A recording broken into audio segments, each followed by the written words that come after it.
What's happening, yo? It's your boy Riddy, and feeling a little under the weather today, kind of hot and sweaty and stuff. But we have a World T20 wrap up to go on about today, so we're just gonna get right into it. All right, I'm gonna do the best that I can and try and get this out the way quickly. Got my playbook and I got my OJ, so we're pretty much good to go. All right.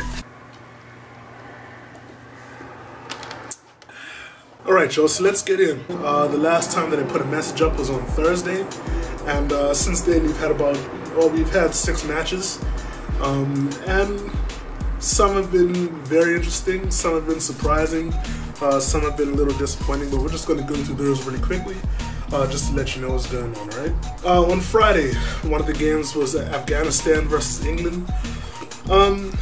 It was pretty much an expected result. This is another one of those matches where, you know, it was a top side versus one of the winners. But as much as I said in my last video that I got some high hopes for Afghanistan, this match was definitely not it. They were sloppy in the field, and even worse with the bat, and they paid the price for it. That's been 2 straight losses for Afghanistan, so pretty much in regards to the group stage, unless something really drastic happens for Afghanistan, like Zimbabwe most likely they're going to be out of the tournament after the group stage. 1 second. Had to go close the window. The next match that we had was Bangladesh versus New Zealand. This match was basically just the Brendan McCullum show. Once again, he's one of those IPL superstars, and he really just took the game away with a record-breaking knock of 123. And at this point, he has like the highest score in the T20 international now. This is a deserved win for New Zealand just because of that knock alone. But once again, this is one of those matches, full-member nation versus one of the winners. Now, Bangladesh is a full-member nation as well, but as we all know, they're one of the lower-ranked teams, ranked probably 9 or 10 or something like that.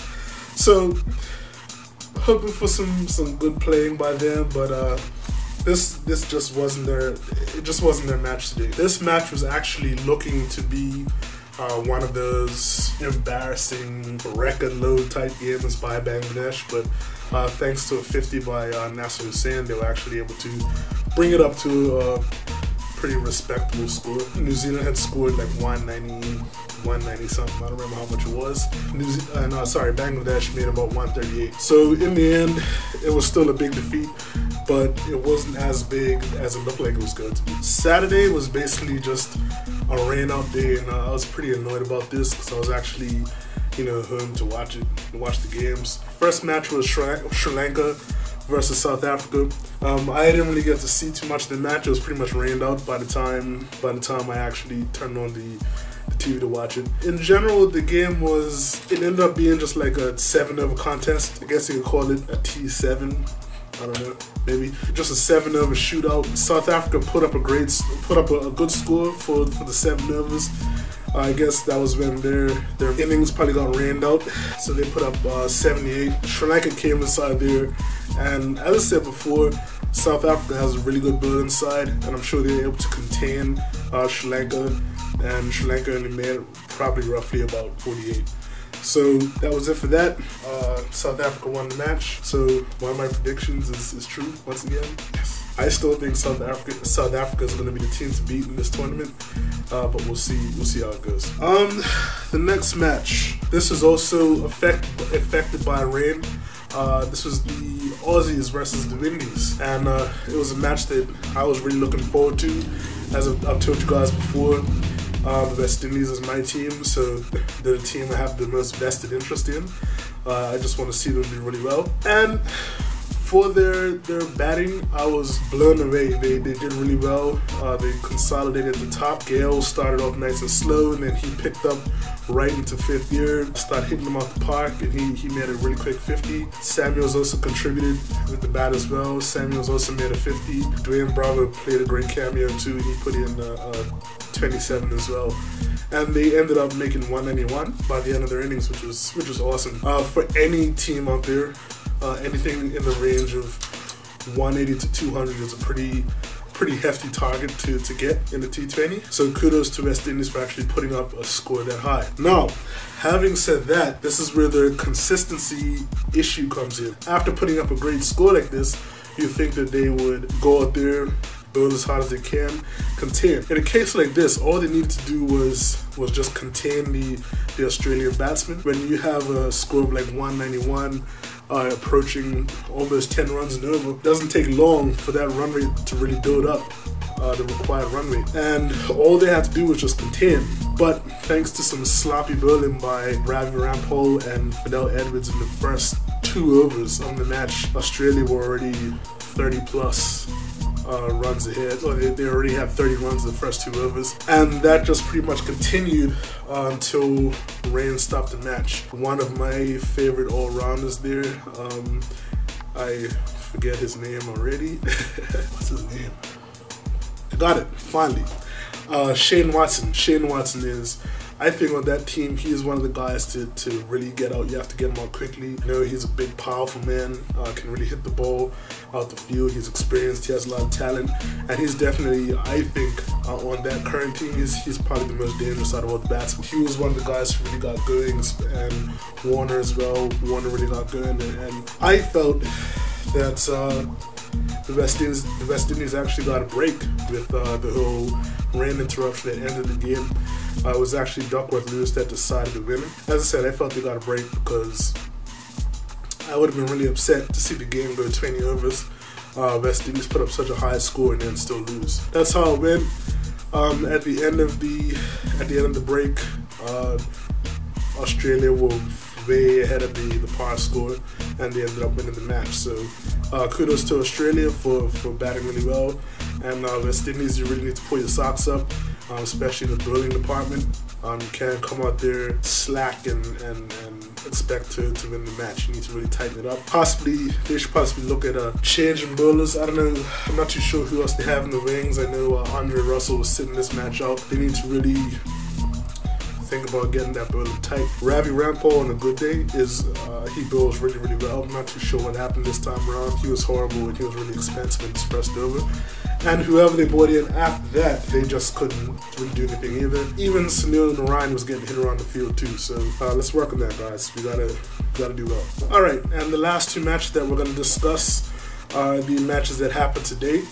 I unfortunately was unable to catch the first one, which was Pakistan versus New Zealand. It was a loss for New Zealand. I pretty much don't, like I said, New Zealand was one of my wild card teams, and as I said, I feel that they're either going to do really well, like West Indies are going to do really well, they're going to do poorly. Honestly, I don't think that Pakistan is one of the stronger teams either. So this match could have gone either way. Unfortunately, fortunately for Pakistan, they did really well today. New Zealand, not so much, and they ended up losing the game. That's the way it goes. This wasn't the Brendan McCullum show today. I think if at any time they could have used it, it could have been today. He was one of the top scorers, but at the end of the day, the top score was only like 33 for New Zealand, so that wasn't really good enough to get them to win. It looks like they pretty much batted out all the overs and couldn't make the score. So it was some containing bowling by Pakistan. And as I said before, kudos to them for winning. Now, the last match that I want to talk about was the one that I actually watched today, which was India versus England. Now, this match actually, I thought it was going to be a tight contest. Now, I've said before, England brings the balance.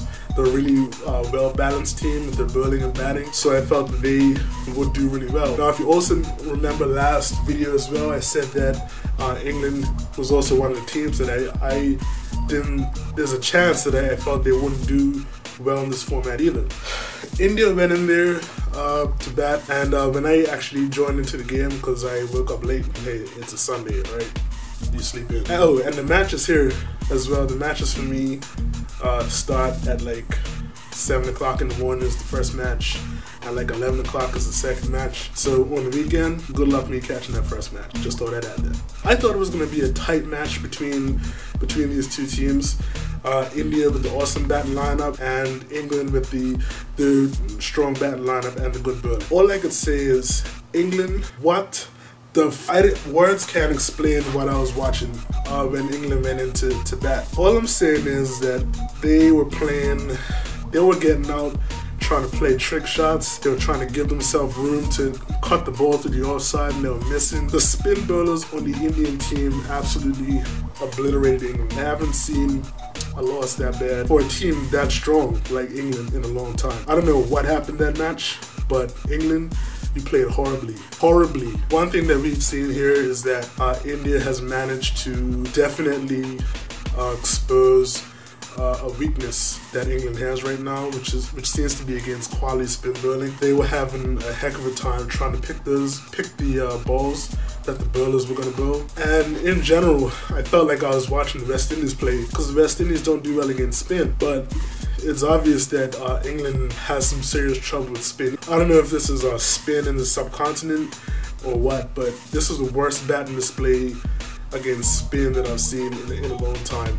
And England, you really need to get that sorted out, and now. Because after the teams have seen this display today, especially the subcontinent teams who specialize in producing those quality spin bowlers, are going to be gunning for you. So, that's the roundup for today. And I'll be back in a couple more days with definitely with more World T20 International Tournament updates. So make sure you spread the word, rate, subscribe, comment, all that good stuff. And looking forward to talking with you guys again. Take it easy. Peace.